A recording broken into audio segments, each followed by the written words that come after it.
अस्सलाम वालेकुम। आज हमने अपने प्रोग्राम में दावत दी है आदिल कराची वाला को, जो कि कराची सूबा तहरीक के सदर भी हैं। उनसे आज हम बात करेंगे कराची के मसाइल पर, कराची के इश्यूज़ पर और उन इश्यूज़ के हल वो क्या समझते हैं, उसके हल की तरफ वो क्या समझते हैं, कौन-सी जमात उनका हल निकाल सकती है, किस तरह उसका हल निकाला जा सकता है और आखिरकार कराची वालों के लिए, यानी कि वो तो अपने आप को अकेले कहते हैं कि कराची वाला, मुझे नहीं पता कि मैं कराची वाला उनकी नज़र में हूँ, नहीं हूँ, आप हैं, ना ही हैं।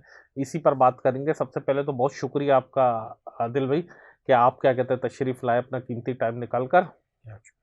ये बताइए कि कराची वाला क्यों कहलवाते हैं आप? कराची वाला तो हम सब हैं, मैं भी हूँ कराची वाला, जो देख रहे हैं वो भी कराची हाँ वाले हाँ, ये हैं। बात बहुत ज़रूरी है कि कराची वाला क्यों। कराची वाला यूँ कि देखें, एक तो चीज़ ये होती है कि लोग मुख्तलिफ़ इलाक़ों के होते हैं और मुख्तलिफ़ इलाक़ों के हवाले से उनकी पहचान होती है। सियालवी है, लाहौरी है और जो है गुजराती है और अमरोवी है और जलालपुरी है और टोंकी है वगैरह-वगैरह। इस तरह कराची में रहने वाले हर फ़र्द को एक नई शनाख्त की ज़रूरत थी, क्योंकि यहाँ पे सिंधी, पंजाबी, बलोच इस तरह की चीज़ें चल रही थी। तो वो भी कोई कौमियत नहीं, उनकी अपनी भी कास्टें होती हैं बहुत सारी, कि जो इसके अंदर पे वो जाते हैं। तो कराची वाले को, कराची की में यगानगत पैदा करने के लिए हमने एक नाम इख्तियार किया, कराची वाला। अब वो एक बहुत बड़ा लोगों के अंदर गलत फहमी पाई जाती है कि हम कराची वाला सिर्फ उनको कहते हैं कि जो उर्दू बोलने वाले हैं। हालांकि कराची वाला हर वो शख्स है जो कराची में रहता है और कराची को ओन करता है, कराची को अपना समझता है, इसकी लूट मार में शरीक नहीं है, बल्कि इसको रहता है, इससे मोहब्बत करता है। यहाँ पे इसका घर है, यहाँ पे इसके बच्चे स्कूल में पढ़ते हैं, यहाँ पे रोजगार हासिल करता है, चलिए, इसलिए उसे कराची वाले का नाम दिया गया है।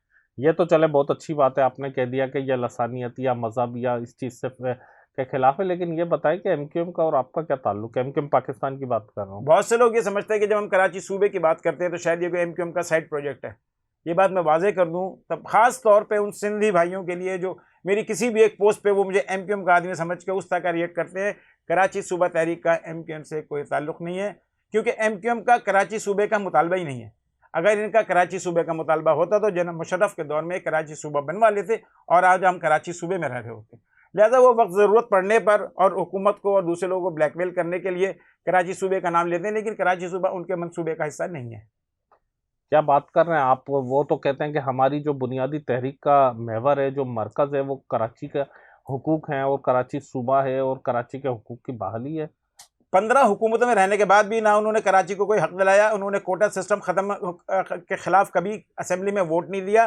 कराची के तमाम बल्दियाती हुकूक गवर्नर हाउस के अंदर इशरतुल इबाद और डॉक्टर फारूक सत्तार की मौजूदगी में कायम अली शाह के हवाले किए गए। कराची की बर्बादी और कराची की तबाही, कराची के तालीमी निज़ाम, कराची की सकाफत की तबाही की अगर ज़िम्मेदार मैं किसी को समझता हूँ तो सिर्फ़ और सिर्फ वो एमक्यूएम है।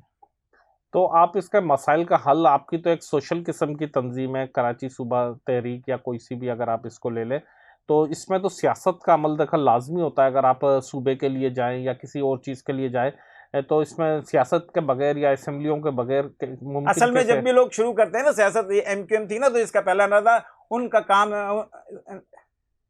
मेरे उनका काम है जो अहले सियासत जाने, मेरा पैगाम मोहब्बत है जहाँ तक पहुँचे।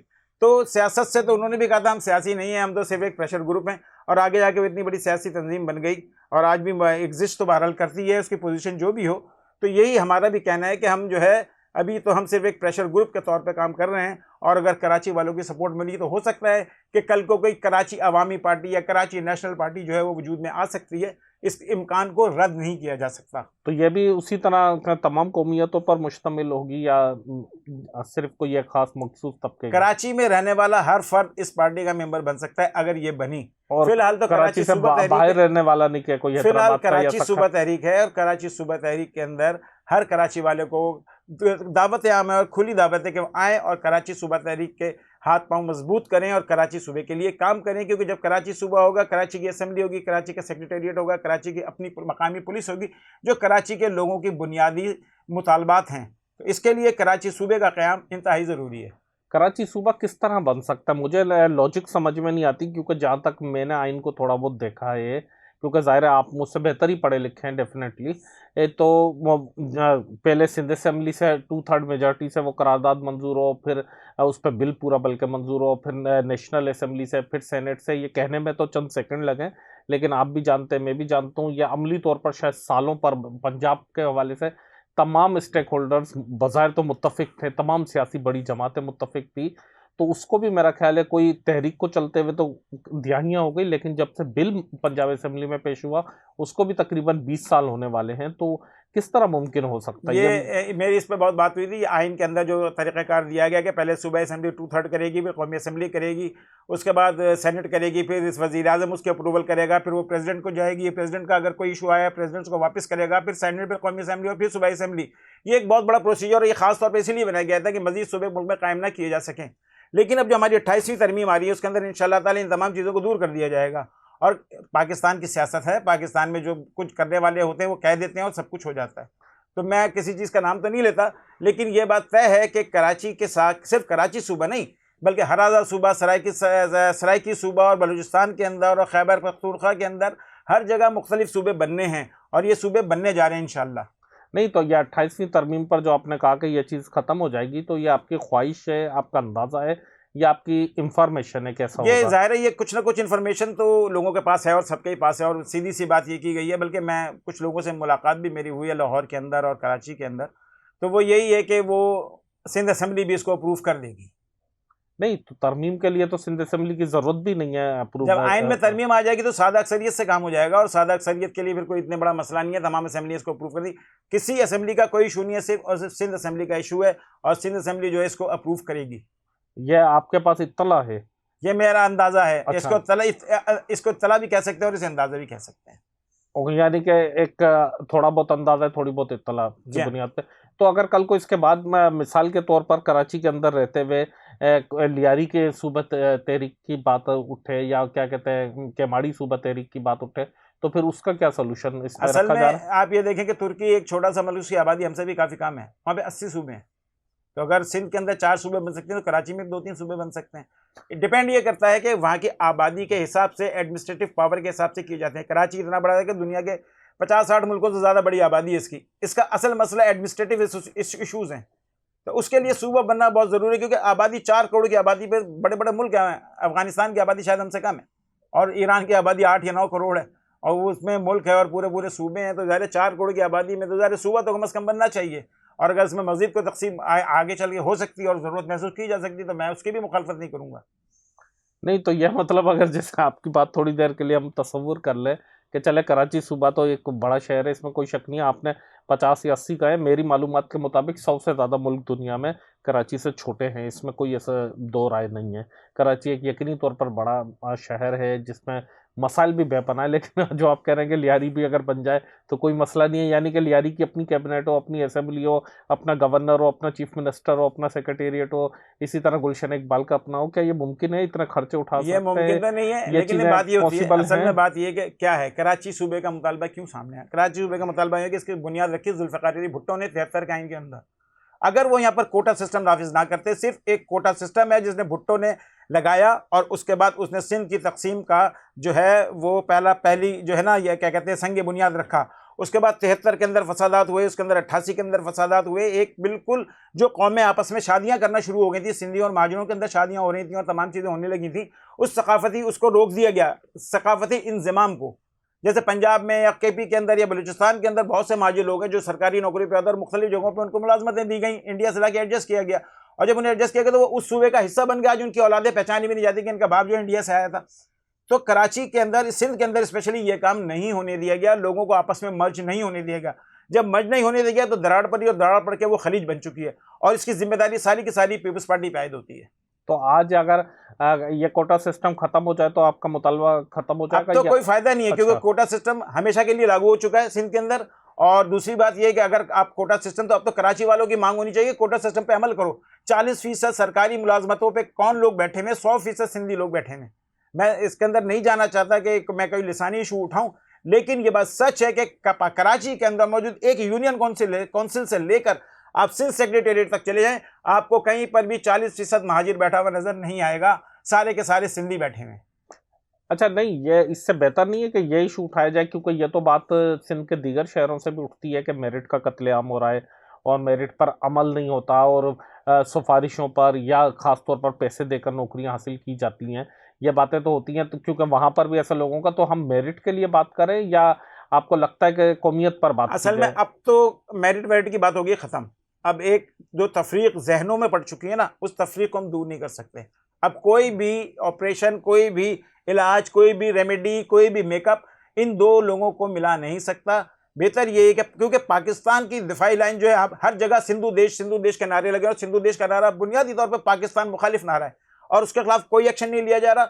इसलिए पाकिस्तान की आखिरी दिफाई लाइन कराची के रहने वाले कराची वाले हैं, जो मुख्तलिफ कौमियतों से ताल्लुक़ थे। ये पाकिस्तान की आखिरी रेड लाइन है, इनके पीछे आपके पास कोई नहीं मिलेगा। अच्छा, तो जैसे ये जो कोटा सिस्टम है या ये जो तफरीक है, तो ये तो जो दूसरा बड़ा सिंध का शहर है, हैदराबाद है, सखर है, मीरपुर खास है, वहां पर भी फिर ये चीजें तो लागू हैं और यही चीजें इससे मिलते जुलते 19-20 के फर्क से हालात है। तो फिर उसका क्या सोल्यूशन आप? असल में उनके लिए थोड़े बहुत हालात बेहतर हैं, उनके लिए इतना इशू नहीं है, क्योंकि वो बुनियादी तौर पे जमींदार लोग हैं, फसलें उगाते हैं, बागात हैं, उनकी फसलें करते हैं, सब कुछ करते हैं। और इतना ज़्यादा इशू जो कराची के अंदर, ख़ास तौर पे सरकारी मुलाजमतों के अंदर जो कराची के अंदर इशूज़ पैदा हुए हैं, और कराची के अंदर पुलिस वाले जो हैं वो भी इन्वॉल्व पाए जाते हैं। अगवा बरात अवान की वारदातों के अंदर, डकैतियों के अंदर पुलिस वाले पकड़े गए, तमाम चीज़ें पकड़ी गई। कराची वाला एक FIR नहीं कटवा सकता बगैर पैसे दिए।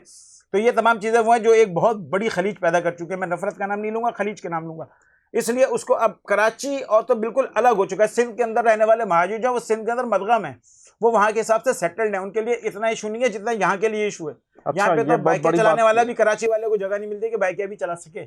आप सड़क पे जाएं, आपको खुद अंदाजा हो जाएगा। अच्छा, ये आपने एक बड़ी बात कर दी कि जो महाजिर हैं वो कराची में रहने वाले ज़्यादा तकलीफ में, और निस्बतन अगर कोई मीरपुर खास, सखर, नवाबशाह या हैदराबाद में रह रहा है तो वो निस्बतन घुल मिल गया, आपका ये कहने का मकसद है। अच्छा, तो फॉर एग्जांपल अगर बन जाता है, ठीक है, हम अभी तसव्वुरात में चले जाते हैं, तो अगर मिसाल के तौर पर मुर्तज़ा वहाब वजीर आला कराची बन अल्लाह ना करे कि या मुस्तफ़ा कमाल बन जाते अल्लाह ना करे कि वो बने, या खालिद मकबूल सिद्दीकी करे, या क्या कहते हैं कोई जमात इस्लामी से मैं पीछे हाफिज नईमुर रहमान बन जाते हैं। हाफिज नईमुर रहमान को तो पूरा चांस था, वो ज़ाहिर अमीर जमात बन गए तो वहाँ चले गए, कराची के मंजर आम से हट चुके हैं। अब उनका कराची के अंदर मतलब इसी किस्म के कोई लोग होंगे ना। असल में बात ये है कि जब कराची सूबा बनेगा, कराची की सूबा असेंबली बनेगी, मैं ये नहीं कहता कि दूध के दूल्हे फरिश्ते आके बैठ जाएंगे 200 और वो जो है ना कराची को बहुत अच्छा चला लेंगे, बहुत मुश्किलात तमाम चीज़ें पेश आएंगी। लेकिन जब असेंबली होगी, कराची के मकामी लोग होंगे, कराची का मकामी एडमिनिस्ट्रेटर होगा, मकामी जो है वज़ीर आला होगा, कराची का मकामी पुलिस वाला होगा, कराची का मकामी इंतज़ामिया होगी, बल्दिया कराची का चेयरमैन, वाटर बोर्ड करप्ट तरीन इदारा है, पानी कहाँ बेचते हैं, सारे टैंकरों को पानी दस्तियाब होता है, घरों में पानी दस्तियाब। ये तमाम चीज़ें जो आहिस्ता आहिस्ता ग्रेजुअली सही होंगी, लेकिन ये सही होंगी। और इसको अगर लोग नहीं करेंगे तो आज किसी के अंदर जरूरत नहीं है कि किसी MP या MNA को पकड़ सके या किसी वजीर को पकड़ सके। लेकिन अब जो कराची असेंबली होगी तो कराची में रहने वाले ही होंगे। वो छुट्टियों पर, ईद की छुट्टियां मनाने अपने गांव नहीं जाएंगे, वो यहीं रहेंगे। ईद और बकरीद में, मुहर्रम के अंदर पूरा कराची खाली हो जाता है, जिसका जो दिल चाहे करता फिर, कोई किसी को रोक नहीं सकता। हत्ता कि एक दफ़ा एयरपोर्ट पर एक हंगामा हुआ था, एक जो खुदकुश हमला एक हुआ था, आज तक वो एयरपोर्ट का रास्ता बंद है। IG साहब अपने गांव में बैठे हुए थे, वहाँ से रात को भागे 2 बजे आए थे और वो इस हालत में भी नहीं थे। कोई पुलिस अफसर थे, वो CPO थे कि कौन थे, मुझे अभी इतना सा याद नहीं रहा कि उहदा क्या था, लेकिन वो जवाब देने के काबिल नहीं थे। वो इतने माजरत के साथ वो इतने टुन थे।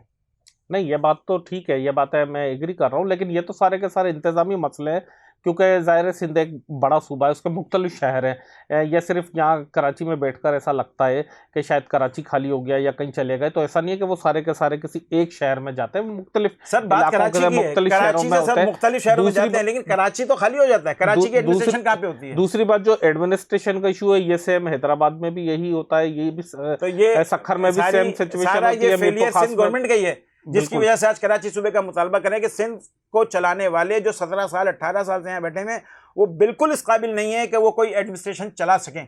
उनको सिर्फ अपने पैसे से मतलब है। 3,500 अरब रुपए, 4,000 अरब रुपए कितना का लोग क्लेम करते हैं जो कराची का मिला, और इसी गवर्नमेंट के दौर में मिला, इससे पिछली गवर्नमेंट की तो बात भी नहीं करते। वो पैसा कहाँ चला गया? महल बन गया, महल।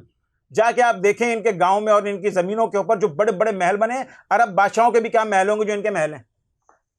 ये तो यानी कि इंतज़ामी मसला हुआ, तो आप उस पर इस चीज़ को कैसे यकीन करेंगे कि मिसाल के तौर पर कराची अगर अलग सूबा अगर आप ये बनता बात है तो इंतजामी ये मसाइल लोग, करते हैं, देखिए ये मैं वाले किसी लोग नहीं होंगे उस मैं सिस्टम किसी में। की हिमायत नहीं करता, ये नहीं होंगे ना, क्योंकि ये जब जीतेंगे वहां से खैरपुर से जीतेंगे, घोटकी से क्योंकि जीतेंगे, मुराद अली शाह साहब तो कहते हैं कि मैं मुराद कराची अली शाह सिर्फ कराची सूबे के में वज़ीर आज़म बन जाएंगे। मैं कराची में पैदा हुआ, बिलावल भुट्टो कहते हैं कि मैं कराची में पैदा हुआ, आसिफ अली जरदारी कहते हैं कि मैं कराची में पैदा हुआ। तो इनका जो उनका लेवल अपना क्लेम है, वजीर आला का क्लेम जिसका भी हो, अवाम जमहूरियत, अगर आप जमहूरियत की बात करते हैं या फार्म 47 की बात करते हैं, अगर फार्म 47 की बात करते हैं तो सारे वही आएंगे, लेकिन आप जमहूरियत की बात करते हैं तो कराची के लोग आएंगे, कराची की इंतजामिया होगी, कराची की असम्बली होगी।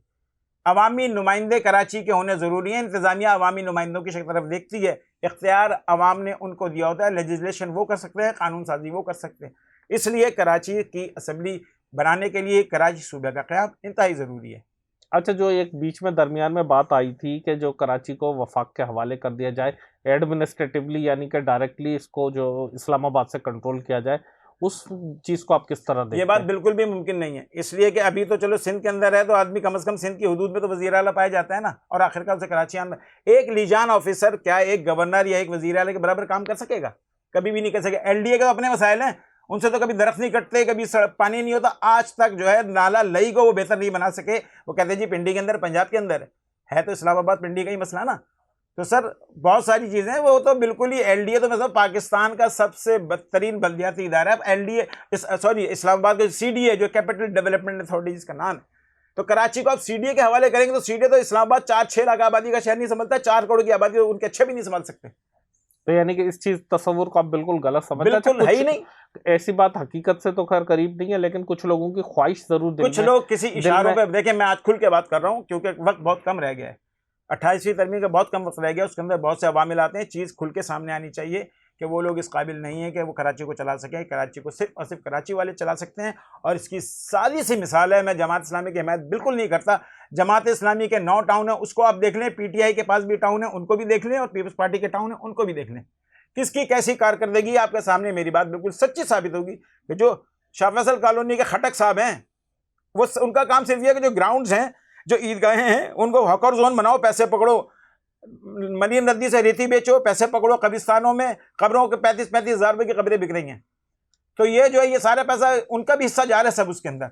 अगर वहाँ पे कराची शाह फैसल टाउन का कोई बंदा अगर वहाँ पे चेयरमैन होता है, जैसे कि पहले चेयरमैन यहाँ के थे कराची के इस्लामुल्लाह सिद्दीकी और दूसरे वगैरह थे, तो शाह फैसल कॉलोनी ने तरक्की की। इस वक्त शाह फैसल कॉलोनी में खटक साहब की क़यादत में सिर्फ और सिर्फ लूट मार का निज़ाम जाहिर है, और बाकी बहुत सारे, में एक आदमी का नाम क्यों लूँ यार, उस नाम को भी आप निकाल दें, ऑफ द रिकॉर्ड समझें। और तमाम चीज़ें जो है ना वो इस तरह की चल रही हैं। 9 टाउन एक तरफ रख लें, बाकी की तरफ रख लें, ये मकामी लोग हैं, ये गैर मकामी लोग हैं, सब सामने खुल के सामने आ जाएगा। नहीं, ये चीज़ कैसे चेक की जाएगी? क्योंकि इस वक्त भी चाहे किसी भी जमात से, एमके में भी ऐसा होता रहा, जमात में भी होता रहा, पीपल्स पार्टी में, पीटीआई में, कि जो एक हल्के का नहीं है कराची के अंदर भी, तो वो दूसरे हल्के के लोगों को टिकट भी वहां पर मिलते रहे, और वो सीटें वहां से एमएनए एमपीएस की या कानून की सेनेटर इजाजत की है, लेते रहे। जो कानून ने इजाजत दी है वो तो उसके हिसाब से हो सकता है, वो इशू नहीं है। दूसरा ये कि अगर कोई कराची से बाहर का भी आकर यहाँ आबाद होया हुआ है, जिस तरह मैंने मिसाल दी कि मुराद अली शाह या जो दीगर लोग हैं, बिलावल भुट्टो हैं, तो जिसके पास अगर यहाँ का डोमिसाइल हुआ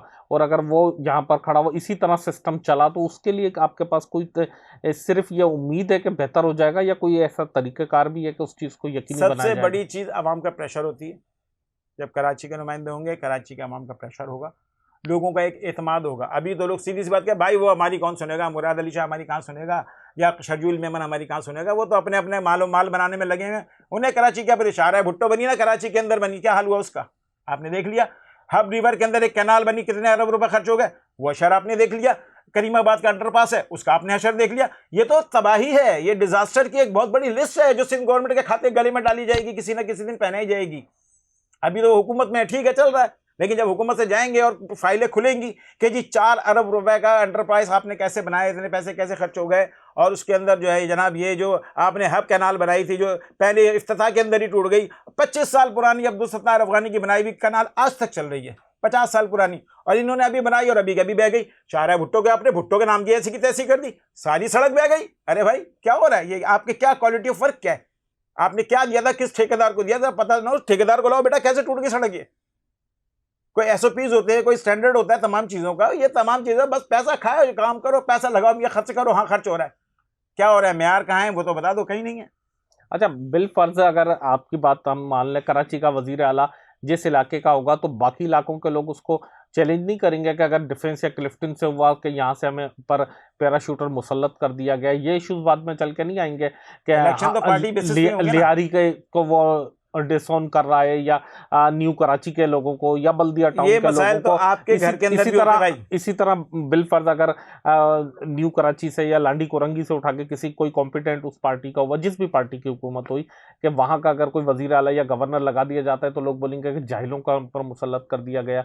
तो ये इश्यूज आपने सोचे कभी कि इन इश्यूज का क्या हल निकलने ये इश्यूज तो क्योंकि जज्बात में बात करना और नहीं, बिल्कुल ठीक बात है आपकी, बिल्कुल ठीक बात है, लेकिन हम तो बिल्कुल बेसिक बात कर रहे हैं। अभी कोई आगे की हम ज़्यादा की बात नहीं कर रहे। जब आगे मसाला आएंगे तो मसाले पे उसको उसी तरह निकलेंगे। इस वक्त जो सबसे बड़ा इशू है पाकिस्तान का, सिंध का, कराची सूबे का क़याम है। जब कराची सूबा कायम हो जाएगा उसके बाद देखी जाएगी कि कौन क्या आता है और क्या करता है। अंदेशे भी होते हैं, उम्मीदें भी होती हैं, हर जगह होती हैं। कुछ अंदेशे पूरे होते हैं, कुछ उम्मीदें पूरी होती हैं। तो हम अंदेशों और उम्मीदों की बुनियाद पर ही ज़िंदगी गुजारते हैं। और अगर इस तरह के इख्तलाफात तो घर में भी होते हैं। एक बच्चे, एक बाप के 4-5 बच्चे होते हैं, उनके अंदर भी कुछ ना कुछ एक कहता जी आप इससे ज़्यादा मोहब्बत करते हैं, हम उससे नहीं करते, लेकिन वो कहीं ना कहीं कंपनसेट कर रहा होता है। तो असल अल्टीमेट जो बात है वो अल्टीमेट कराची के इश्यूज़ की बात है कि अच्छे तरीके से आजमाया जा चुका कि इस वक्त कराची का कौन सा बंदा, या सिवाय 2-4 पीपल्स पार्टी के जो हैं, और कराची के जो कराची ना आप कहेंगे कराची के नुमाइंदे हैं, तो वो कोई भी आपकी कैबिनेट, सूबाई कैबिनेट में नहीं है और उनकी जो कारकर्दगी वो आपके सामने है। अच्छा, इस चीज़ का लोगों में उस तरह से शायद शऊर नहीं है। लोग ये समझते हैं कि आज भी अगर कराची को कैपिटल ऑफ पाकिस्तान बना दिया जाए, यानी कि जिस तरह अयूब खान के ज़माने तक था पाकिस्तान के क़याम से लेकर, तो भी शायद वो समझते हैं कि काफ़ी बेहतर हो जाएगा। नहीं, वो चीज़ खत्म हो चुकी है। ज़ाहिर मुमकिन नहीं है वो चीज़। अब एक चीज़ बन चुकी, कैपिटल बन चुका, खरबों सदहा खरबों पैसा खर्च हो चुका, सारी एडमिनिस्ट्रेशन बन चुकी, तमाम कम्युनिकेशन ये वो तमाम। इस्लामाबाद को इस्लामाबाद है, वो वफाकी दारुल हुकूमत है, वो सब ठीक है। हमें वफाकी दारुल हुकूमत मैं नहीं समझता कि कराची आने की कोई ज़रूरत है। कराची को सिर्फ और सिर्फ एक कराची की सूबाई असम्बली की ज़रूरत है, जो कराची सूबे के क़याम की सूरत में ही वजूद आ सकती है। इसके अलावा इसका कोई हल नहीं है। तो आपके ख्याल में उसकी जुरिडिक्शन क्या होगी, कहाँ से लेकर वो कराची डिवीजन है, कहाँ तक का, मतलब जैसे जो कराची डिवीजन है। क्योंकि बहुत से लोगों का ख्याल है कि जो बलूचिस्तान का ये हब वाला हिस्सा है ये भी हो, बाज़ लोगों का ख्याल है कि नहीं जी शेरशाह तक ही ठीक है। इसी तरह यहाँ से भी बाज़ लोगों का ख्याल है कि जो है मलिर तक या जिना टर्मिनल तक, बाज़ लोगों का ख्याल है कि ठट्टा और घारों तक भी या गगर फाटक तक। तो मुख्तलिफ हवाले से भी समझता हूँ कराची डिवीजन जो मौजूद है ये काफ़ी है। इसकी सपोर्ट के लिए हमें वो थोड़ा सा इलाका चाहिए जहाँ पे कल्ली झील है, वो कराची सूबे में शामिल हो, और हब के अंदर जो हब इंडस्ट्रियल एरिया और मार्बल सिटी है, ये दोनों चीज़ें कराची को दी जाए ताकि इधर से बलूचिस्तान के लोगों को, इधर से सिंध के मकामी जो वहाँ के लोग हैं जो कराची सूबे में शामिल हो जाएंगे, उनके लिए मुलाजमतों के नए दरवाजे खुल सके। तो ये तो आप बैक वक्त 2 सूबों से नहीं टक्कर ले रहे और 2 सूबों को नहीं, 2 सूबों से टक्कर नहीं ले रहे, बलूचिस्तान और सिंध दोनों। हमसे मुतालबा कर रहे हैं, टक्कर हमारी किसी से नहीं है, हम किसी से भी टक्कर नहीं कर, कायल ही नहीं है, लड़ाई के कायल ही नहीं तो है। आप वैसे तस्वुर में कौन सी जमात को समझते हैं कि अगर ऐसा हो जाता है तो वो कराची में बेहतर परफॉर्म कर सकती है? नहीं, फिर भी जैसे आपने पीपल्स पार्टी पर भी बड़ी तनकीद की, एमक्यूएम पर भी खासी तनकीद कर दी। हाँ, जमात के हवाले से आपका नरम गोशा काफी नजर आया, इसलिए कि जमात अभी तक हुकूमत में आई नहीं है, पीडीपी हुकूमत में आई नहीं है। मेयर तो उनके रहे ना जमात के 2 मरतबा, वो तो 2 मरतबा रहे, बड़े पावरफुल नेमतुल्लाह खान साहब, तो हमने भी अपने खुद में तो पब्लिक पे छोड़ता हूँ। मेरा कोई इशू नहीं है कि नेमतुल्लाह खान बहुत अच्छे थे या अब्दुल सत्तार अफगानी बहुत अच्छे थे या उमर यूसुफ डेडा जो पीपल्स पार्टी के जमात इस्लामी के साथ नायब मेयर थे, या अल्लाह वाला जो थे वो जमात इस्लामी के साथ डिप्टी मेयर थे। वो वक्तन सियासी मसलहतों के तहत चीज़ें होती हैं, चलती हैं, लोग अच्छा काम भी करते हैं, बुरा काम भी करते हैं, ये तमाम चीज़ें अपनी जगह पे हैं। कराची सूबा बनेगा तो इंशाल्लाह कराची में रहने वाले हर फर्द का फ़ायदा होगा, चाहे वो किसी भी कौमियत से ताल्लुक़ रखता है। ये कराची के महाजिरों का इशू नहीं है, ये कराची के सिंधियों का भी इशू है, कराची के बलूचों का भी इशू है, कराची के पख्तूनों का भी इशू है, कराची के मेमन, गुजराती, जितनी हमारी ये कम्युनिटीज़ हैं, तमाम जितना कारोबार है, कारोबारी तबका है, जितना बैंकिंग का तबका, इन सब का फ़ायदा सिर्फ और सिर्फ कराची सूबे के क़याम में, और कोई सूरत नहीं है कि इन तमाम को बैक वक्त एक फ़ायदा पहुँचाया जा सके। अगर कराची के लोग बिलफर्ज आदिल जफ़र से ये कहते हैं कि आप कराची की जिम्मेदारी संभालें, तो क्या आप इसके लिए तैयार हैं? जब मैंने इतनी बड़ी बात की है, मैं कराची सूबे की बात करता हूं, तो मेरे पास पूरा एक प्लान मौजूद है कि कराची सूबे के अंदर शराकत इक़्तिदार किस तरह होगी। वो एक बड़ा लंबा मौजू है, उसके ऊपर हम एक अलग प्रोग्राम कर सकते हैं। मतलब आप उसके लिए तैयार हैं? बिल्कुल, हमारे पास उसका पेपर वर्क, हमारा होमवर्क मौजूद है, हमारा पूरा पेपर वर्क मौजूद है कि कराची के अंदर इक़्तिदार में लोगों को शरीक कैसे किया जाएगा। ठीक है, बहुत शुक्रिया आपका आदिल जफ़र साहब, कराची वाला।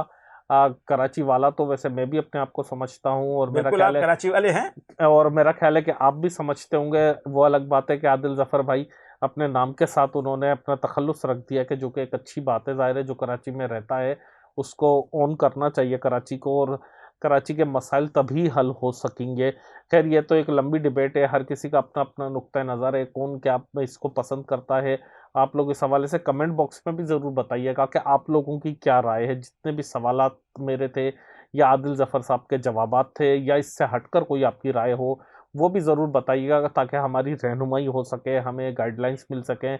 ज़रूरी नहीं है कि कोई एक शख्स ही अक्ल कुल हो, इसमें कि किसी को एतराज़ हो सकता है इनके जवाबात पर, या मेरे सवालात पर, या हमारे अंदाज़ पर, तो वो भी ज़रूर हमें गाइड कीजिएगा इस हवाले से भी। लेकिन आखिरकार बिल आखिर कुछ भी हो, कराची के इश्यूज़ जो हैं वो वाक़ई हैं, उससे कोई इनकार नहीं कर सकता, चाहे वो अमन-ओ-अमान के हवाले से इश्यूज़ हों, चाहे वो अनएम्प्लॉयमेंट के हवाले से हों, चाहे वो इन्फ्लेशन के हवाले से इश्यूज़ हों, चाहे वो इंफ्रास्ट्रक्चर के हवाले से इश्यूज़ हों, ट्रांसपोर्ट के हवाले से इश्यूज़ हों। इसमें कोई शक नहीं है कि बेपनाह अंबार लगा हुआ है मसाइल का, और कोई 1-2 मसला नहीं, बेपनाह मसाइल हैं, जिनका हल यकीनी तौर पर हम सब लोग मिल बैठकर ही तय कर सकते हैं। मुझे फ़िलहाल इजाज़त दीजिएगा। अल्लाह हाफ़िज़। हाफ़िज़।